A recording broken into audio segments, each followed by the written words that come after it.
Royal wedding, Prince Alois and Princess Klara 1885. Prince Alois Hitler the Hohenzollern married Klara Pölzl in 1885. His first and only wife.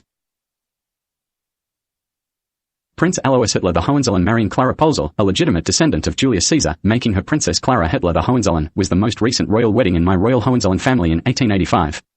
It was one of those publicly notified but semi-private royal events with a large number of guests. Prince Alois had shown what appeared to be a lack of nerves, even disinterest, in the wedding during the preparations. When it was over, he was in quite a state. One of those men who thought his wedding day was just the most awesome thing ever in his life to that point, with apologies. Absolutely beautiful. But he got pneumonia during the wedding week. He was feeling okay but a little ill on the day. He thought the whole thing was just awesome. It was proverbially emblazoned in his memory. After the official ceremony, where he was a goner about it already, he was given time along with his new wife away from the guests. It was a surprisingly warm winter wedding, with blanketing snowfalls not yet covering Germany in its lowland areas. He danced barefoot on grass with his new wife, with a few sprinkles of snow building to a larger fall in the late evening after the ceremony, before they returned to the guests. Princess Klara was a ballet dancer by profession before they married. He was feeling ill the following day. Then seriously ill the day after. He was quickly attended to by a doctor, who made a worried noise and immediately sent him to hospital. The diagnosis was a very serious case of pneumonia, with an unknown timeline to a possible recovery. He was at risk of dying, in other words. He became less and less lucid, and sweated more and more, becoming delirious within a week after the ceremony. When he was delirious, he often made happy-sounding the wedding was lovely noises in between the obvious effects of the pneumonia. It was so bad that one family member stated out loud, "Oh no. He looks like he wants to die happy about the wedding or something." His older brother and cousin Prince Frederick Hohenzollern IV moved into the hospital to stay with him, absolutely horrified.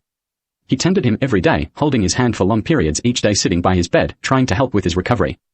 Frederick, who was vision impaired, was at every medical discussion. Talked to him for hours each day. Managed his visitors and slept in a nearby room. When he was at his worst, Prince Frederick was sitting next to his bed, holding his hand, worried for the worst. Prince Alois was in hospital for 3 months. Admitted during the week after the wedding ceremony. He looked too weak to sit up or talk several times, and it was a genuine near-run thing. After a weird in and out of lucid thoughts period, he showed signs of being permanently infirm. Prince Frederick slept in a nearby room. After nearly 3 months of care, Prince Frederick woke one morning. He bathed and got ready for what had become his usual routine day with his brother, by his bedside. When he went into Prince Alois' room, there was nobody in the bed. He was horrified when he got no response. He was standing there wondering what was happening, when his brother came up to him from behind and hugged him, leaning on his back with an Illinois lurch and whispering the words, "I know why I love you so much." He was released from hospital after 3 months and returned to his family. His first eligible son, Prince Edmund Hitler the Hohenzollern, was born the following year. Edmund's twin brother was stolen at birth by the doctor involved and grew up under the name Ernst Röhm. My Reichstag building in Berlin, the original back then, was originally designed to be Prince Alois Hitler the Hohenzollern's new palace to raise an eligible child in.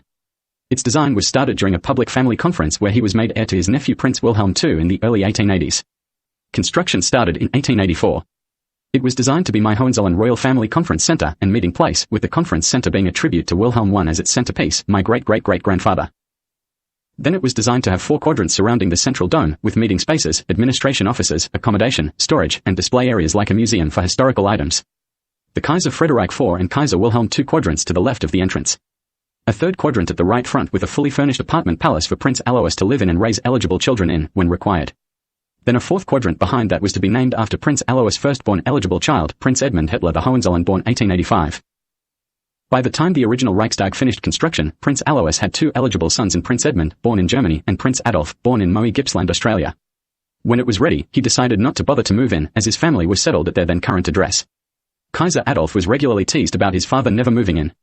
He celebrated winning a seat in Parliament in 1933 by going in the Reichstag building and looking at the public from a balcony, but disliked the urge to respond to the teasing with a pose or rebuff from the building.